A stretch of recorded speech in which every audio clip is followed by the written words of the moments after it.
Marso nung nakaraang taon, nung napansin ng instructor sa UP Visayas na si Emmanuel Lerona sa 3D virtual map na Google Earth ang imaheng mistulang rice terraces. I tried to zoom in dun sa isang area along the mountain range of Majaas and nakita ko dun sa town of San Remigio some spots na parang may lines kasi siya. So I tried to zoom in and I tried to figure out, they resembled yung rice terraces. So I suspected na ay baka may mga rice terraces nga dito. I tried to check the map further, sobrang malawak siya. Pero sa lawak ng kabundukan ng Antique, hindi agad natunton ang pinanggalingan ng imahe. Ngunit matapos ang mahigit isang taon, may isang natumbok na lugar na posible raw kinaroroonan ng imahe. That could be in General Fulyon, in Antique. Sa linggong ito, sinadya ito ng aming team. 5 bundok na tinatayang 20 kilometers ang layo mula sa bukana ng bayan ng Valderrama ang kailangang tahakin. Meron tayong akyatin na matatarik na bundok at saka mayroon tayong daanan na may mga bangin. Very much excited. Pagputok ng araw, simula na ang lakaran. Unang dinaanan ng aming team ang Mount Iring-Iring. Masukal, matarik ang daan. Maya-maya pa, may mga nakasalubong silang katutubo na pababa sa bayan. Bit-bit ang kanilang mga kalakal. Kuya, anong dala nyo? Bako. Tabako? Saan dadalhin? Yun sa ginilap. Ang isang ito, isang buong baka ang daladala. Ang gagawin nyo sa baka? Ibebenta ba yan? Habang tumataas ang araw, pataas na rin ang pataas ang tinatahak ng aming team.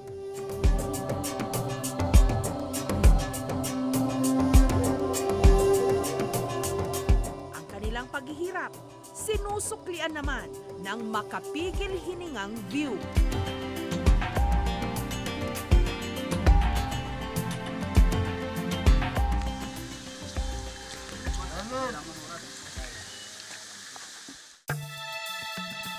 Matapos ang 7 oras na pag-akyat sa bundok,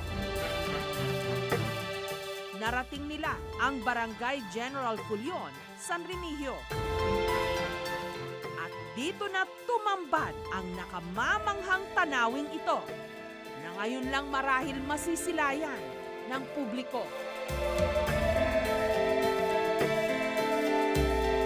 Ang istruktura na nakita lang sa Google Earth sa pamagitan ng satellite.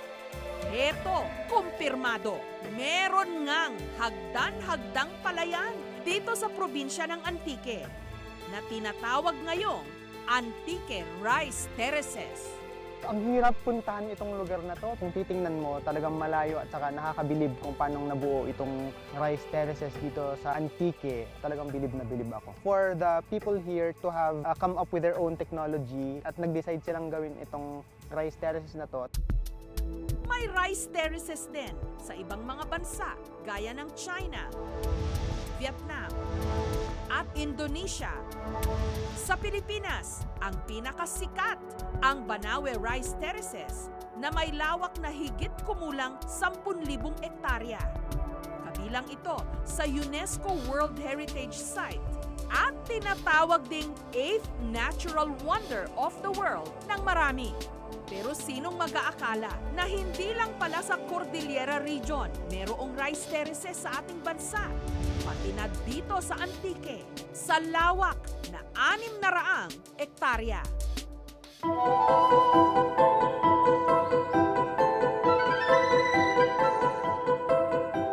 Ang mga nakatira rito, ang tribo ng Iraynen Bukidnon.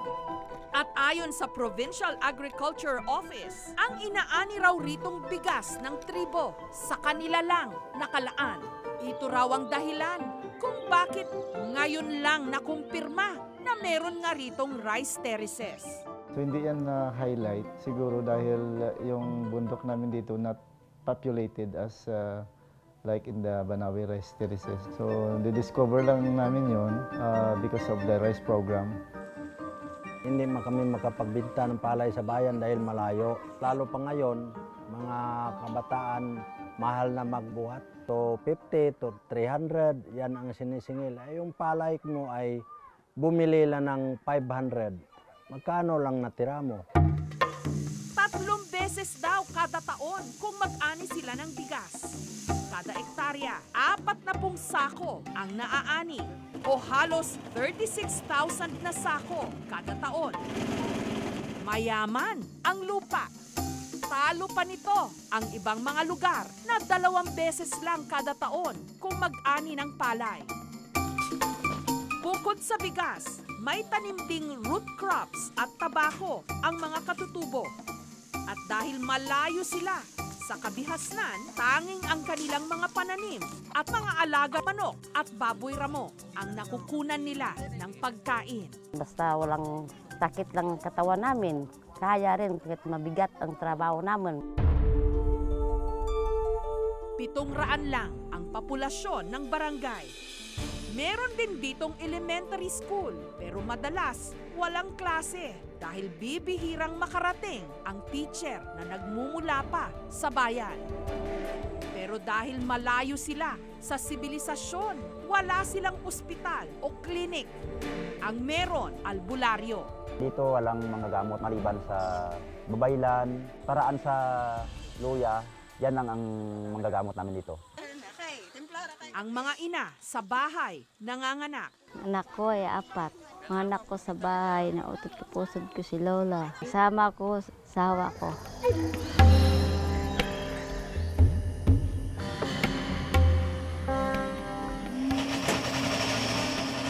Walang linya ng kuryente pero meron silang generator na dekrudo. Binubuksan lang mula alas 6 hanggang alas 9 ng gabi.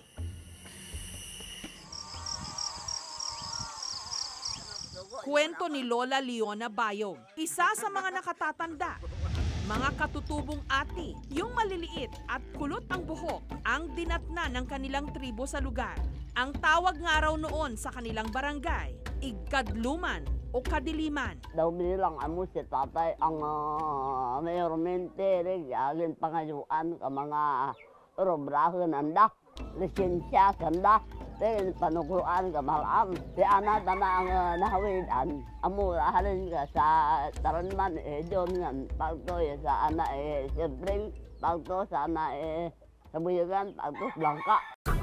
Pero dahil mga nomad o palipat-lipat nang tinutuluyan ang mga ati, kalaunan ang naiwan na lang doon mga Iraynin Bukidnon. Ang mga Iraynon Bukidnon, yung kanilang history kasi they are an agricultural society sila eh.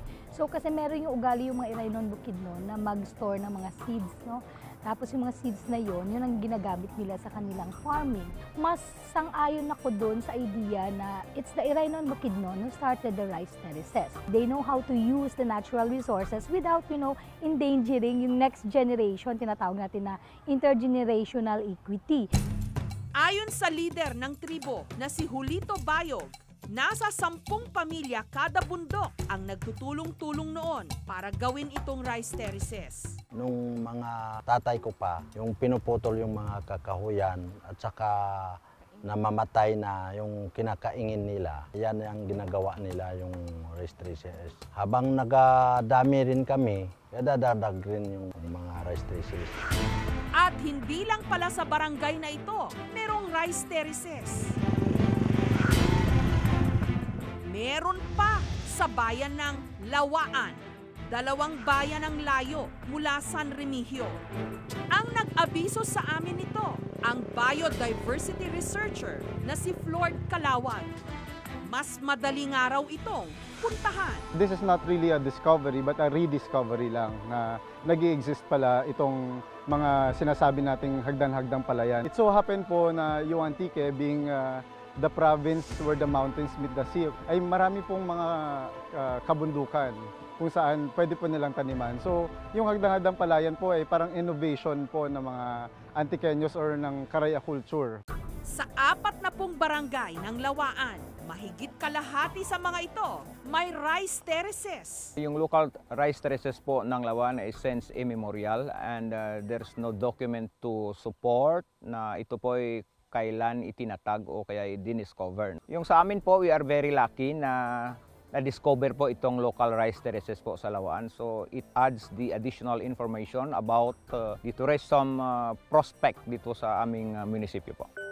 Nakakatuwang malaman na sa pamamagitan ng makabagong teknolohiya, nadidiskubre ang ganitong liblib na mga lugar. Pero sa isang banda, medyo nakababahala ring isipin na ngayong alam na ito ng mundo, bilang na rin ang mga araw na ang tahimik ditong pamumuhay ng mga katutubo sa mga nagdaang taon, baka magbago.